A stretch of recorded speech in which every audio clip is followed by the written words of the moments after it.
धुळीला मिळवलं म्हणे यानं. तुमच्याकडे क्लासला पाठवलं तरी सुद्धा काही उपयोग झाला नाही. म्हणलं सर काय झालं? काय नाही म्हणे, मार्क काही विशेष चांगले पडले नाहीत. म्हणलं किती पडले? म्हणे 89% पडले. कमीत कमी 90च्या वर तरी जायला पाहिजे होतं म्हणे पोरगं. 89च मार्क पडले म्हणे त्याला 10वीला. मी एकच प्रश्न विचारला वाघमोडे सर त्यांना. आईला म्हणलं तुम्हाला किती होते 10वीला मार्क? वडिलांना म्हणलं तुम्हाला किती होते 10वीला मार्क? आई आणि वडिलांच्या दोघांचे एकत्र केले तरी 89 मार्क झाले नाहीत मित्रांनो. आणि मुलाकडनं मात्र 90%पेक्षा अधिक मार्कांची अपेक्षा करतात. आणि म्हणून तुम्हाला एक सल्ला देते, मार्कवंत होऊ नका, गुणवंत व्हा. कारण वयाच्या एका विशिष्ट वयानंतर जर कामी काय येत असेल तर ते कुठलेही मार्क येत नाहीत. आज मी जेव्हा व्यासपीठावर उभी आहे, मला तुम्ही कुणी 10वीचे मार्क विचारणार नाही, मला तुम्ही कुणीही 12वीचे मार्क विचारणार नाही. पण माझ्या वाणीतून मी जो संदेश तुम्हाला देऊ पाहते आहे तो जर मी खऱ्या अर्थानं तुमच्या मनापर्यंत पोहोचवू शकले तर मला असं वाटतं मी आयुष्यात यशस्वी झाले. आणि त्यासाठी खऱ्या अर्थानं आपल्या अंगी काही विशिष्ट गुण असण्याची गरज आहे. एकदा का तुमच्या अंगात गुण असले की ते गुण तुम्हाला आपोआप मार्क देऊन जातात. त्यासाठी वेगळं कष्ट करण्याची गरज नसते. खरं तर व्यासपीठावर आणि व्यासपीठासमोरही काही शिक्षक पालकही उपस्थित आहेत. विद्यार्थ्यांपेक्षा आजकाल पालकांना मार्गदर्शन करण्याची गरज जास्त आहे. कारण विद्यार्थ्यांच्या अपेक्षा कमी आणि पालकांच्या अपेक्षा वाढत चालल्यात. मुलांना तुम्ही तुमची स्वप्न पूर्ण करा. त्याबरोबर जर पालकांची स्वप्न पूर्ण होत असतील, शिक्षकांची, समाजाची, या देशाची स्वप्न पूर्ण होत असतील तर त्यामध्ये काही वावगं नाही. पण आजकाल झालंय कसं सर, ऍडमिशन घ्यायला पालक आले की त्यांचं पहिलं म्हणणं असतं, मागच्याच आठवड्यात माझ्या एका मैत्रिणीला बाळ झालं, म्हणजे 4-5 दिवस झाले असतील. 4-5 दिवस झालं बाळहून, म्हणलं लगेच फोन करायला नको, 1-5 दिवसांनी मी तिला अभिनंदन करण्यासाठी फोन केला. मुलगी झाली, कसं काय वाटतंय? म्हणे माझं स्वप्न पूर्ण होणार, आता मी तिला डॉक्टर करणार. 5 दिवसाची मुलगी आहे, तिला तिची स्वप्न बघायला शिकवा, तिला आयुष्य जगायला शिकवा, तिला जग दाखवा, तिला स्वप्न बघण्यासाठी सामर्थ्य द्या. तुम्हाला डॉक्टर, आईला डॉक्टर होता आलं नाही, मग आई म्हणते आता पोरीनं डॉक्टर झालं पाहिजे. बापाला इंजिनियर होता आलं नाही, बाप म्हणतो आता पोरानं इंजिनियर झालं पाहिजे. पण त्या पोराला काय व्हायचंय हा प्रश्न तुम्हाला आम्हाला पडला पाहिजे. त्यांची स्वप्न काय आहेत ती पूर्ण करण्यासाठी जर तुम्ही आम्ही खऱ्या अर्थानं त्यांना मदत केली तर मला असं वाटतं एपीजे अब्दुल कलामांनी जे स्वप्न पाहिलं होतं 2020 साली भारताला महासत्ता करण्याचं, ते आपण काही कारणाने 2020ला नाही पण कमीत कमी 2030ला पूर्ण करू शकू. कारण त्यावेळेला एका व्यक्तीने असं म्हणलं होतं की या देशाचं जर भविष्य सांगायचं असेल तर तुमच्या देशामध्ये, आणि आपण खूप भाग्यवान आहोत मित्रांनो, कारण भारत हा एकमेव सगळ्यात जास्त तरुणाईचा देश आहे. आणि सगळ्यात जास्त देशाची प्रगती जर कुणाच्या खांद्यावर असेल तर ती मला असं वाटतं तरुणांच्या खांद्यावर असते. एक बाहेरच्या देशातून आलेला एक व्यक्ती असं म्हणला होता की तुमच्या देशातल्या तरुणांच्या ओठावरचं गाणं मला सांगा, मी तुमच्या देशातल्या तरुणांचं भविष्य सांगतो. आणि आज आपल्या ओठावर गाणी काय आहेत मला वाटतं यावर भाष्य करण्याची ही खरी योग्य वेळ नाही. त्यामुळे तरुणांच्या खांद्यावरती पेलला जाणारा हा भारत जर सक्षम, सजग आणि सुबल करायचा असेल तर खऱ्या अर्थानं आज जी 10वी-12वीची पिढी आहे किंवा ही तरुणाई आहे यांच्या खांद्यावर सगळ्यात जास्त ओझं आहे. आणि त्यांचे खांदे हे ओझं पेलण्यासाठी खऱ्या अर्थानं कशा पद्धतीनं सक्षम होतील याकडे अधिकाधिक लक्ष देण्याची गरज आहे. पाठीमागच्याच वर्षाची गोष्ट सांगते. मी स्वतः शिक्षिका आहे, प्राध्यापिका आहे, ज्युनियर कॉलेजला फिजिक्स तुमच्या सगळ्यांचा आवडीचा विषय मी शिकवते, खूप सोपा असा. तर गेल्या वर्षीचे आपल्याला बोर्डाचे प्रॅक्टिकल असतात 12वीला, तर गेल्या वर्षी माझे बोर्डाचे प्रॅक्टिकल चालू होते सर. आणि एक विद्यार्थी वर्षभर कधीही शाळेत कॉलेजमध्ये फिरकला नव्हता आणि विशेष म्हणजे तो बोर्डाच्या प्रॅक्टिकललाही आला नाही. पण बोर्डाचे प्रॅक्टिकल तर द्यावंच लागतं, कारण बोर्डाचे प्रॅक्टिकल नाही दिले तर तुमची त्याला अनुपस्थिती दाखवली जाते. आणि जरी तुम्ही पेपर दिले असले 70 मार्कचे तरी तुमचा निकाल नापासाचा येतो. आणि म्हणून मग मी त्या पालकाच्या, मी स्वतः वर्ग शिक्षिका होते, मी त्या पालकांच्या घरी फोन केला. त्याच्या आईने फोन उचलला, म्हटलं मॅडम वर्षभर तुमचा मुलगा कधीही कॉलेजमध्ये फिरकला नाही पण आज मात्र त्याला यावं लागेल, कारण आज 12वीच्या बोर्डाच्या प्रॅक्टिकलच्या परीक्षा आहेत आणि त्या दिला तरच तो 12वी पास होऊ शकतो. त्यानंतर त्या आईने त्या मुलाला सोबत घेतलं आणि त्या कॉलेजमध्ये आल्या, त्यांनी बोर्डाचे प्रॅक्टिकल दिले. आणि त्यानंतर मला एक खूप आश्चर्याची गोष्ट कळली की त्या आई म्हणे तुम्ही असं कसं काय म्हणताय की वर्षभर मुलगा आलाच नाही कॉलेजला, रोज जातो म्हणे आमचा मुलगा, तुमचं कॉलेज सकाळी 7ला असतं म्हणे, टाइम टेबल दाखवलं, हे बघा म्हणे तुमचं टाइम टेबल आहे, 7ला भरतं, दुपारी या वेळेला तुमचा ब्रेक असतो, त्यानंतर पुन्हा लेक्चर होतात म्हणे, 12:15ला तुमचं कॉलेज सुटतं. तर हे टाइम टेबल ठरलेलं म्हणे, रोज 7 वाजता, त्याच्या अगोदर काही 10-15 मिनिटं माझा मुलगा घरातनं जातो आणि तरी तुम्ही असं कसं काही म्हणू शकता की माझा मुलगा कॉलेजला येत नाही. त्यानंतर मी त्या मुलाला थोडं बाजूला घेतलं, दुसऱ्या एका रूम मध्ये गेले, त्याला समोर बसवलं आणि म्हटलं बाळा कुठे जात होता वर्षभर? तो मुलगा धाय मोकलून रडायला लागला. 12वीला असणारा विद्यार्थी एका शिक्षकाच्या समोर रडतोय 12वीची प्रॅक्टिकल परीक्षा दिल्यानंतर. म्हटलं बाळा काय झालं, वर्षभर कुठे जात होता तू? घरातून तर वर्षभर नियमित निघत होता, मग तू जात कुठे होता? तेव्हा त्या मुलानं मला त्याची अडचण सांगितली. म्हणे मॅडम मी घरातनं कॉलेजसाठी निघत होतो, पण मला सायन्सला ऍडमिशन घ्यायचं नव्हतं. मला फोटोग्राफीची खूप आवड आहे आणि मला भविष्यात फोटोग्राफीमध्येच करिअर करायचंय, ग्रॅज्युएशन करायचंय, पोस्ट ग्रॅज्युएशन करायचंय आणि या जगभर फिरून फोटोग्राफीचं जे स्किल माझ्यामध्ये आहे ते डेव्हलप करायचंय. मी माझ्या आई वडिलांना खूप समजावून सांगण्याचा प्रयत्न केला, पण त्यांनी कधीही ऐकलं नाही. त्यांना नेहमी असं वाटत आलं की फोटोग्राफीमध्ये करिअर नाहीये आणि म्हणून त्यांनी मला जबरदस्ती सायन्स घ्यायला भाग पाडलं. मग मी काय करतो, सायन्सला ऍडमिशन घेतले. मी सकाळी 7 वाजता घरातून निघतो, 8 वाजता माझ्या मित्राचे एक फोटोग्राफीचे शॉप आहे तिथे जातो. माझा मित्र लग्नाच्या बारशाच्या सगळ्या कार्यक्रमाच्या ऑर्डर घेतो, त्याच्यासोबत मी ते कार्यक्रम अटेंड करतो आणि मी फोटोग्राफी शिकतो. खरं तर शिक्षकांची जबाबदारी आहे, पालकांची जबाबदारी आहे आपल्या पाल्याच्या, आपल्या विद्यार्थ्यांच्या आवडी काय आहेत ते जाणून घेण्याची, ती समजून घेण्याची आणि खऱ्या अर्थानं त्याला सहकार्य करण्याची. मागच्या काही वर्षामध्ये एक ट्रेंड आला होता, विशेषतः 12वी आणि 10वीच्या मुलांच्या संदर्भाने. ते गाडीवरती वगैरे लिहिलं जायचं माय लाईफ माय रूल. मला खूप हसायला यायचं हे वाक्य ऐकून, माय लाईफ माय रूल. ज्यांना ज्यांना असं वाटतं की माझं आयुष्य आणि माझे नियम, त्यांना माझा एकच प्रश्न आहे, तुम्ही आभाळातून पडलात का? तुमचं आयुष्य आणि तुमचे नियम तुम्हाला जन्म कुणी दिला? ज्या आईनं तुम्हाला 9 महिने आणि 9 दिवस पोटात वाढवलं त्या आईचे नियम तुमच्या आयुष्याला लागू होत नाहीत का? ज्या बापानं तुम्हाला दिवाळीला नवा शर्ट, नवा ड्रेस घेऊन देता यावा म्हणून वर्षभर तुटकी चप्पल आणि फाटकं बनियन वापरलं, त्या बापाचे नियम तुमच्या आयुष्याला लागू होत नाहीत का? शनिवारच्या दिवशी घरी आराम करायचा सोडून इतका मोठा कार्यक्रम ज्या शिक्षकांनी तुमच्यासाठी आयोजित केला, त्या शिक्षकांचे, त्या शाळेचे, त्या समाजाचे आणि त्या देशाचे नियम तुमच्या आयुष्याला लागू होत नाहीत का? तुम्ही कोण आहात? तुमचं आयुष्य लक्षात ठेवा, ही सर्वात मोठी तुम्हाला मिळालेली देणगी आहे. आपलं आयुष्य हे आपल्याला आपल्याकडून नाही मिळालं, तर आपलं आयुष्य हे आपल्याला आई आणि वडिलांनी दिलेलं दान आहे आणि त्या दानाची जर खऱ्या अर्थानं परतफेड करायची असेल तर त्यांची स्वप्न, त्यांचं कष्ट, त्यांचं सुख, त्यांचा आनंद या सगळ्याची जाणीव ठेवण्याची गरज आहे. मी नेहमी एक उदाहरण सांगत असते. एकदा एक छोटा 5-6 वर्षाचा मुलगा पतंग उडवत असतो त्याच्या वडिलांसोबत आणि तो पतंग उडवत होता. लहान मुलांना बघा नेहमीच खूप प्रश्न पडतात. पतंग उडवता उडवता तो वडिलांना एक प्रश्न विचारतो की बाबा हा पतंग एवढा उंच कशामुळे उडतो? तेव्हा त्याचे बाबा उत्तर देतात की या पतंगाची ही जी दोरी आहे ना बाळा, आपण हातात पकडले, ज्याला आपण मांजा म्हणतो, याच्यामुळे हा पतंग हवेत आकाशात उंच उडतोय. त्या मुलाला आश्चर्य वाटतं. तो मुलगा म्हणतो नाही बाबा तुम्ही खोटं बोलताय, या दोरीमुळे पतंग नाही उडत. ही जर दोरी कापली तर पतंग अजून वर जाईल, उलट ही दोरी आपण मागं खेचतोय म्हणजे पतंगाला आपण ओढून धरतोय. ही जर दोरी पतंगाची कापली तर पतंग अजून खूप उडू शकेल. मग त्याचे वडील एक कार्य करतात. त्याचे वडील म्हणतात ठीक आहे बघूया आपण काय होतं. मग त्याचे वडील एक कात्री घेतात आणि त्या पतंगाची दोरी कापतात. तो मुलगा म्हणल्याप्रमाणे पतंग हवेत उडायला लागतो, इतका उंच जातो, इतका उंच जातो, इतका उंच जातो की काही वेळानंतर तो पतंग दिसायचा बंद होतो. त्यानंतर त्याचे वडील जे वाक्य सांगतात मित्रांनो ते खूप महत्वाचे आहे, लक्षात ठेवा. त्याचे वडील त्या लहान मुलाला म्हणतात बाळा पतंग कुठे गेला? तो म्हणतो बाबा माहित नाही. तेव्हा त्याचे बाबा म्हणतात की बाळा हा पतंग दोरी कापल्यामुळे इतका उडला, इतका उडला, कुठेतरी समुद्रात पडला असेल, कुठेतरी जंगलात पडला असेल, कुठल्या तरी काट्याच्या कुंपणात जाऊन अडकला असेल आणि तू कुठं आहे हे पाहायला सुद्धा कोणी नसेल. मित्रांनो तुमच्या आयुष्याच्या दोऱ्या म्हणजे तुमचे आई वडील, तुमचे शिक्षक, तुमचा समाज आहे, लक्षात ठेवा. बऱ्याच वेळा 10वी-12वीच्या विद्यार्थ्यांना असं वाटत असतं की आई वडील मला करू देत नाहीत, नाहीतर मी खूप काही करून दाखवलं असतं. शिक्षक मला अडवतात नाही तर मी खूप काही करून दाखवलं असतं. मित्रांनो लक्षात घ्या, ही सगळी माणसं म्हणजे तुमच्या आयुष्याच्या पतंगाला लावलेल्या दोऱ्या आहेत. कितीही वाटलं तरी या दोऱ्या कापण्याचा कधीच प्रयत्न करू नका. जर का तुम्ही तुमच्या आयुष्याच्या या पतंगाच्या दोऱ्या कापल्यात,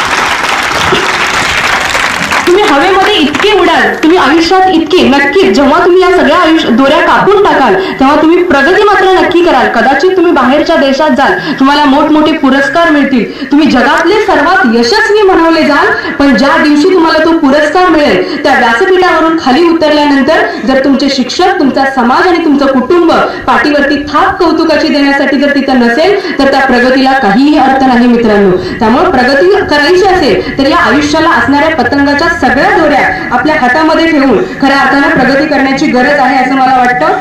आणखीन एक सगळ्यात महत्वाची गोष्ट म्हणजे आजकालच्या पिढीमध्ये, आता आजकालची पिढी म्हणावं का हाही सगळ्यात मोठा प्रश्न आहे, कारण माझ्यामध्ये आणि तुमच्यामध्ये काही अगदीच पिढीचं अंतर आहे असं मी म्हणू शकत नाही, कारण आपण एकाच पिढीतले आहोत. काही वर्षांचं अंतर वगळता आपण सगळेजण एकाच पिढीतले आहोत. पण खऱ्या अर्थाने जेव्हा मी तुमच्याकडे बघते तेव्हा मला असं वाटतं की तुमच्यामध्ये नकारात्मकता जी आहे ती खूप जास्त भरलेली आहे. प्रत्येक गोष्टीमध्ये आपण नकारात्मकता शोधतो. समोर एक बाटली दिसते तुम्हाला पाण्याची, समजा ती बाटली जर अर्धी झाली असेल तर आपण काय म्हणतो, अर्धी बाटली पाणी संपले. संपलेल्याचा विचार नका करू, बाटलीमध्ये अर्ध पाणी आहे हे आपण कधीही म्हणत नाही. ग्लासात अर्ध पाणी आहे, अर्धा ग्लास संपलेला आहे, आपण काय म्हणतो, अर्धा ग्लास रिकामा आहे. अर्धा ग्लास रिकामा म्हणू नका मित्रांनो, अर्धा ग्लास भरलेला आहे म्हणायला शिका. आयुष्यामध्ये सकारात्मक दृष्टिकोन ठेवायला शिका.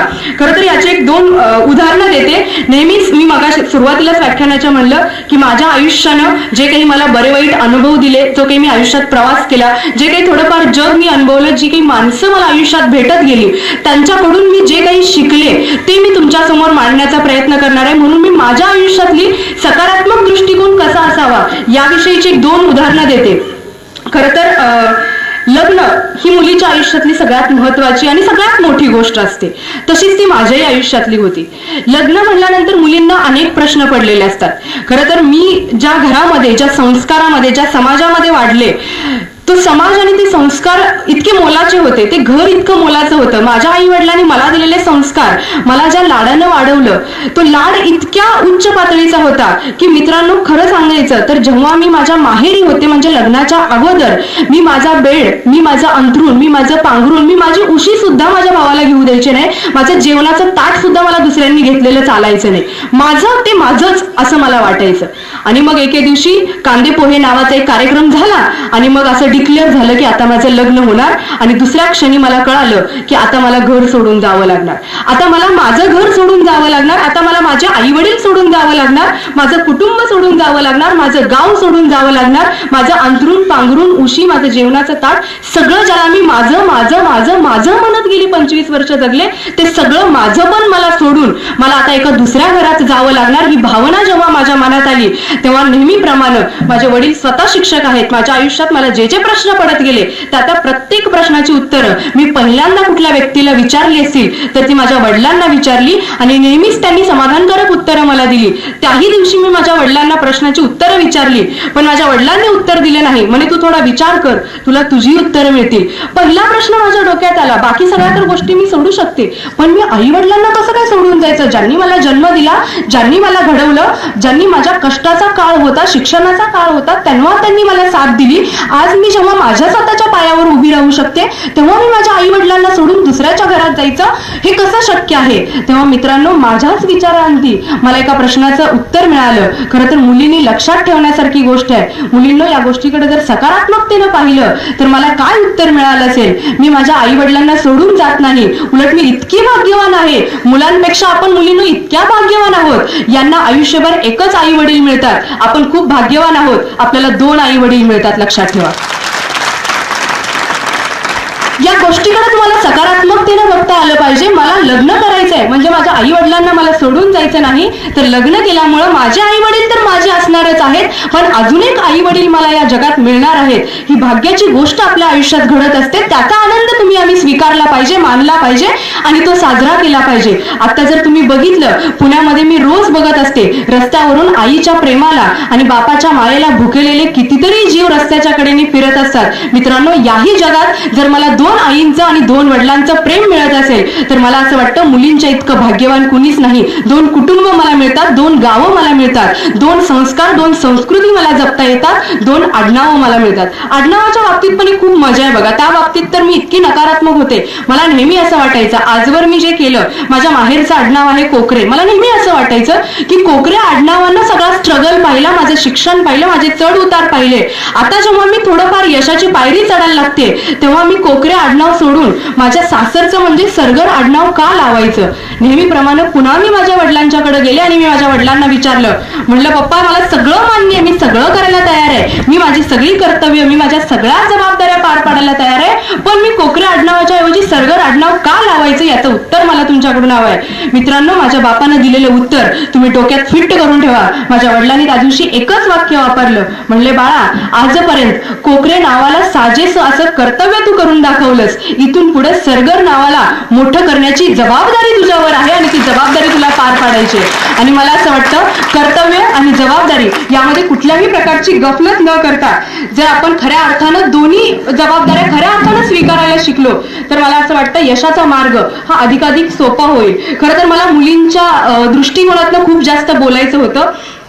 मी 10वीच्या मुली जेव्हा आता दोघींनी भाषण केलं, खरं विशेष आहे मुलांच्या पैकी कुणीच भाषण नाही केलं. म्हणजे बघा ना, आजच्या कार्यक्रमाच्या वर्ग शिक्षिका म्हणून एका महिलेनं भाषण केलं, व्यासपीठावर व्याख्याती म्हणून एक महिला उपस्थित आहे, त्यानंतर ज्या मुली 10वी आणि 12वी दोन्ही वर्गातून मुलींनी भाषण केलं. म्हणजे आज खऱ्या अर्थानं देशाची प्रगती करण्यामध्ये सगळ्यात मोठा वाटा कोणाचा असेल तो मुलींचा आहे. पण मुलींनो, ते थोड्याशा गोष्टी तुम्हाला सांगितल्यावरतून मला राहवत नाही.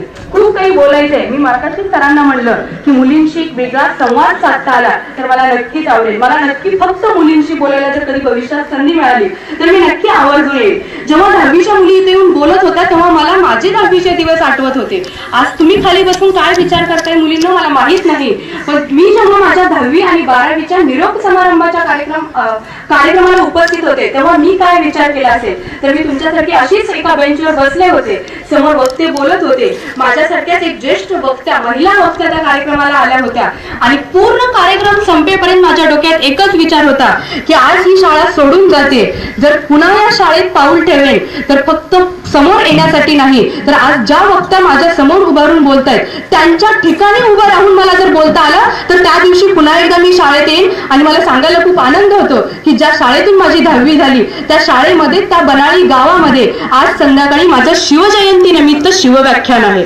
खऱ्या अर्थानं आपण काय विचार घेतला पाहिजे, आपल्या समोर जे उपस्थित आहेत त्यांच्या सारखं आपल्याला बनता येईल का, त्यांच्या प्रमाणे आपल्याला बनता येईल का. प्रत्येकामध्ये चांगले वाईट हे गुण असतातच, त्यामुळे आपण काय घ्यायचं हा आपला प्रश्न आहे. या जगामध्ये असा एकही माणूस नाही सर की जो सर्व गुण संपन्न आहे. प्रत्येकामध्ये काही चांगले गुण आहेत, प्रत्येकामध्ये काही वाईट गुण आहेत. जर सगळ्यांच्यातलं थोडंसं चांगलं चांगलं चांगलं तुम्ही घेत गेलात तर तुमच्या आयुष्याचा झेंडा हा अटकेपार लागल्याशिवाय राहणार नाही असं मला वाटतं. खरं तर एक मुलांच्या आणि मुलींच्या सगळ्यांच्याच आपुलकीचा, खूप जवळचा, खूपच ज्याच्याशी संबंध तुमचा अतिशय घनिष्ठ जोडला गेलेला आहे आणि ज्याच्यामुळं आज हे जग जिवंत आहे आणि ज्याच्यामुळंच आज हे जग बर्बाद देखील होत आहे तो विषय म्हणजे प्रेम. खरं तर प्रेमाने जग जिंकता येतं असं कुणीतरी म्हणलं होतं, पण लक्षात ठेवा मित्रांनो, प्रेम हा एक अडीच अक्षरी इतका पवित्र शब्द आहे की या प्रेमाने जगही जिंकता येतं आणि याच प्रेमाने गळाही कापता येतो. आता तुम्ही कोणत्या प्रेमात आहात हा तुमचा प्रश्न आहे.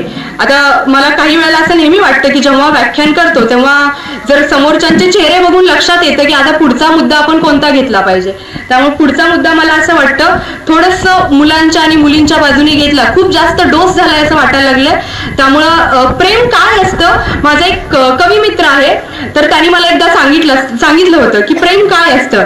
तर एक मुलगा एका मुलीवर प्रेम करत असतो आणि तो जाता जाता त्या मुलीला कवितेच्या, प्रेम म्हणलं की कविताही आलीच, मग त्याला बाकी काही येत असो किंवा नसो अ ब क ड जुळवलं की 4 ओळींची कविता करायची आणि ती एकदा बोलून दाखवली की मग प्रेम जिंकलं की काय असं मुलांना वाटायला लागतं. मग असाच एक प्रियकर आपल्या प्रेयसीला जाता जाता म्हणून जातो, किती घेतली वचनं किती घेतल्या अना भाका ग, किती घेतली वचनं किती घेतल्या अना भाका ग, तुझ्याशिवाय प्रिय माझे कुठेच नाही शाखा ग, तुझ्याशिवाय प्रिय माझे कुठेच नाही शाखा ग.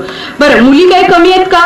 ती मुलगी शांत नाही बसली, 1-2 मिनिटं जाऊ दिली आणि ज्या मुलीसाठी, ज्या प्रेयसीसाठी त्याने ही कविता केली होती ती मुलगी म्हणाली, नको फसवू मला असे नको मारू खोट्या बाता रे, नको फसवू मला असे नको मारू खोट्या बाता रे, तुझ्यासारखी किती झुलवले असेच येता जाता रे, असेच येता जाता रे. तर आजच्या प्रेमाची अवस्था ही झाली आहे खऱ्या अर्थानं. मित्रांनो, मी पाहिलेलं, मी अनुभवलेलं प्रेम हे खूप उच्च पातळीचं आहे, लक्षात घ्या. आज जर तुम्ही रस्त्याने जात असाल तर रस्त्याच्या कडेने जर एखादे आजी आजोबा उभे असतील तर कधीतरी एक 5 मिनिटाचा वेळ काढून त्यांच्याकडे निरखून पहा.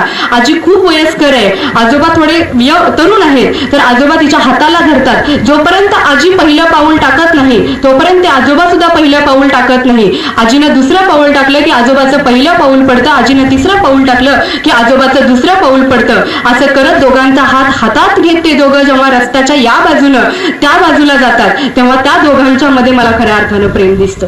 हे प्रेम ज्या वेळेला तुम्ही करायला शिकाल त्यावेळेला तुम्ही प्रेमाचा अर्थ समजून घ्यायला शिकाल. प्रेम करावं का? मला नेहमी असा प्रश्न विचारला जातो. मी खरं तर मध्यंतरी मानदूत एक्सप्रेस नावाचं एक दैनिक आहे, सांगोला तालुक्यातलं एक दैनिक आहे, वर्तमानपत्र आहे. त्या वर्तमानपत्राच्या माध्यमातून लेखनी तरुणाईची नावाचं एक सदर लिहित होते. सदर म्हणजे दर आठवड्याला कमीत कमी मला वाटतं 4 ते 5 महिने मी त्या सदरावर काम केलं होतं. दर आठवड्याला मी लेख लिहायचे आणि जेव्हा काही सुरुवातीचे एक 5-6 लेख माझे प्रसिद्ध झाले त्यानंतर मला असे विषय यायला लागले की तुम्ही यावर लिहा, तुम्ही शिक्षणावर लिहा, तुम्ही लग्नावर लिहा, तुम्ही शाळांच्यावर लिहा, तुम्ही खेडेगावांच्यावर लिहा. तर त्यात मला एक असा विषय आला की मॅडम आता तुम्ही प्रेमावर लिहा. प्रेम करावं का? नक्की करावं मित्रांनो. ज्या विठुरायाकडे बघितल्यानंतर मनामध्ये शांततेची लाट उसळून येते त्या विठुरायावर प्रेम करावं.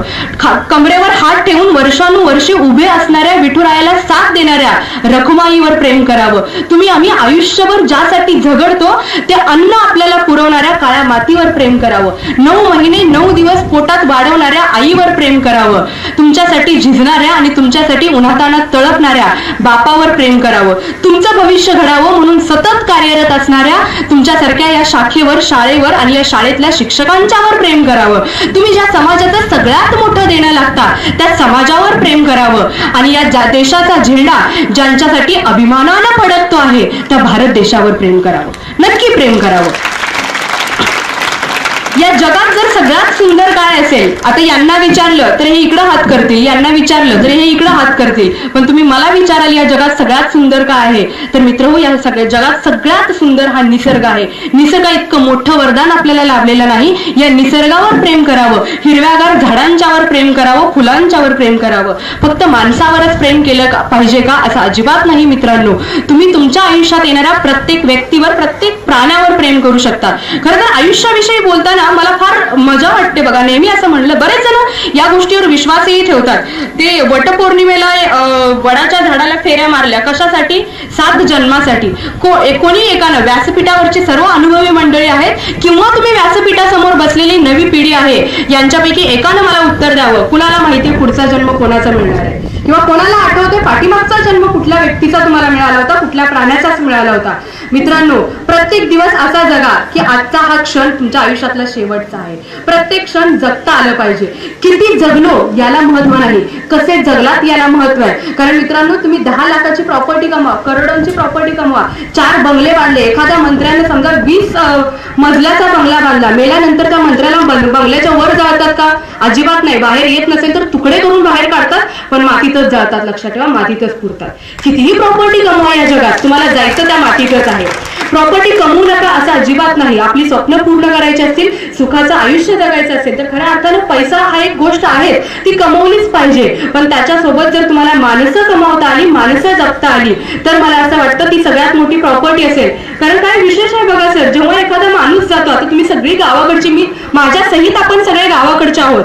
आपण जर एक गोष्ट कधी लक्षात घेतली असेल तर एखाद्या व्यक्तीचं निधन झाल्यानंतर दुसऱ्या सेकंदाला, समजा एखाद्या व्यक्तीला सांगलीला नेले आणि आपल्याला कळलं की दवाखान्यामध्ये त्या व्यक्तीचं निधन झालं, आपण काय सोम्या गोम्या काही त्याचं नाव असू देत, अजिबात आपण त्या व्यक्तीचं नाव घेत नाही. दुसऱ्या मिनिटापासून लोक विचारायला चालू करतात बॉडी कुठपर्यंत आली. ज्या क्षणी तुम्ही मरता त्या क्षणी तुमचं नाव गायब होतं. तुमच्या नावानं तुमचं कुठपर्यंत आलं विचारावं इतकं सुद्धा लोक कष्ट घेत नाहीत. लक्षात ठेवा, जर 50 माणसं तुमच्या मैतावर रडत असतील तर त्यातली 25 माणसं ही त्या मैताच्या धुरामुळे डोळ्यातलं पाणी काढणारी असतात, हे तुम्ही विसरू नका मित्रहो.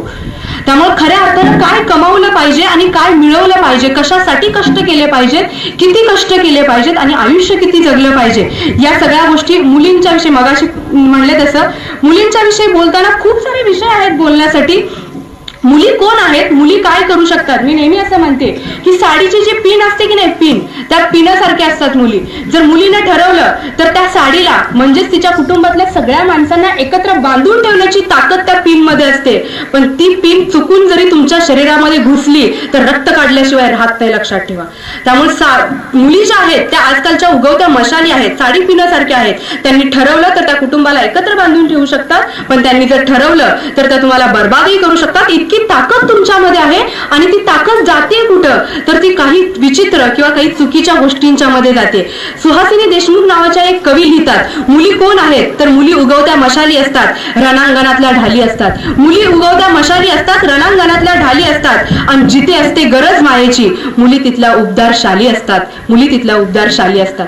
आणि या मुली ज्या आहेत, ज्या उबदारशाली आहेत, त्यांच्यावरती खऱ्या अर्थानं भारताचं आणि या देशाचं भविष्य अवलंबून आहे. ते तुम्ही नक्कीच घडवाल. आता इतकं सगळं विचार करण्याची गरज नाही. 10वी-12वीचं वर्ष आहे. खरं तर बोर्डाच्या एक्झामच्या दृष्टीने जर काही बोलायचं झालं तर नेहमीच असं सांगितलं जातं की बोर्डाची एक्झाम. मला तर नेहमी प्रश्न पडलाय, नेहमीची एक्झाम आणि बोर्डाची एक्झाम यात काय फरक आहे हो? काहीच फरक नाही मित्रांनो. का घाबरून जायची गरज आहे? तुम्ही जी नेहमी वर्गात बसून परीक्षा देत आलात तशीच एक परीक्षा तुम्हाला द्यायची आहे. मी एक नेहमी उदाहरण देते. पुढची 5 वर्ष गाढवासारखं कष्ट करा, आयुष्यातली 50 वर्ष राजासारखं जगायला मिळेल. पण पुढची 5 वर्ष राजासारखी मस्ती केली तर पुढची 50 वर्ष गाढवासारखं कष्ट करण्याशिवाय पर्याय तुमच्याकडे उरणार नाही. फक्त 5 वर्ष कष्ट करा. एकदा का चांगल्या कॉलेजमधनं ग्रॅज्युएशन झालात की तुमचं आयुष्य, तुमच्या आयुष्याची दोरी तुमच्या हातात आहे असं लक्षात घ्या. आताच्या पिढीला नेहमी वाटत असतं की काही गोष्टी करण्याचं एक योग्य वय असतं. फिरायला जायचं म्हणजे कॉलेजच्या वयातच गेलं पाहिजे, प्रेम करायचं म्हणजे कॉलेजच्या वयातच केलं पाहिजे किंवा योग्य वयात केलं पाहिजे. मित्रांनो, माझं स्वतःचं उदाहरण सांगते. कुठल्याही गोष्टीला योग्य वय नसतं. तुम्ही कुठल्याही वयात सगळ्या गोष्टी करू शकता. फक्त एकच गोष्ट करण्याचं योग्य वय असतं, ते म्हणजे अभ्यास. आणि तो तुम्ही आता केला पाहिजे. जर या योग्य वयात तुम्ही अभ्यास केला तर पुढे सगळ्या गोष्टी आयुष्यभर तुम्ही करू शकता. माझ्या आयुष्यातली 2 उदाहरणं देते. मी जेव्हा 10वी-12वीला होते, मला स्वतःलाही असं वाटायचं की या गोष्टी करण्याचं, मित्रांसोबत मैत्रिणींसोबत फिरायला जाण्याचं, सहलीला जाण्याचं, आयुष्य जगण्याचं हे वय आहे. पण माझे वडील शिक्षक असल्यामुळं की काय माहित नाही, त्यांच्या विचारांचा पगडा थोडासा वेगळ्या दृष्टीने जात असल्यामुळं असावं कदाचित. पण सर, पहिलीपासून ते कॉलेज होईपर्यंत जितक्या सहली गेल्या, माझ्या वडिलांनी मला कधीच कुठल्या शाळेच्या किंवा कॉलेजच्या सहलीला पाठवलं नाही. दरवर्षी सहलीच्या दिवशी रडायच्या आधी माहिती असायचं की आपल्याला नकार येणार आहे. तरी एकदा रडून घ्यायचं, तरी एकदा विचारून घ्यायचं, पुन्हा तोच नकार, मग पुन्हा शिक्षकांच्याकडे जायचं, सर तुम्ही फोन करा, मग पुन्हा सर फोन करायचे. माझ्यासोबत 4 धडे त्या शिक्षकालाही ऐकावे लागायचे आणि माझं ट्रिपला जाणं कॅन्सल व्हायचं. पुन्हा पुढच्या वर्षीची सहल, पुन्हा माझं रडणं आणि पुन्हा माझ्या वडिलांचं ऐकणं. हा काळ अख्खं माझं कॉलेजचा दिवस संपेपर्यंत गेला. आणि मग मला असं कुठेतरी वाटायला लागलं की सहल नावाची गोष्ट माझ्या आयुष्यात करायची राहून गेली. सहल नावाचे दिवस माझ्या आयुष्यात जगायचे राहून गेले. मित्रहो, आज पुण्यामध्ये मी ज्या इन्स्टिट्यूटमध्ये काम करते, मागच्याच महिन्यातली गोष्ट आहे, 400 मुलांना मी माझ्या स्वतःच्या हिमतीवर 8-9 बस करून महाबळेश्वरला 3 दिवसाची मुक्कामी सहल घेऊन गेले होते. ज्या गोष्टी मला माझ्या कॉलेजच्या वयात करता आल्या नाहीत, आज त्या गोष्टी मी माझ्या मुलांच्यासाठी करते.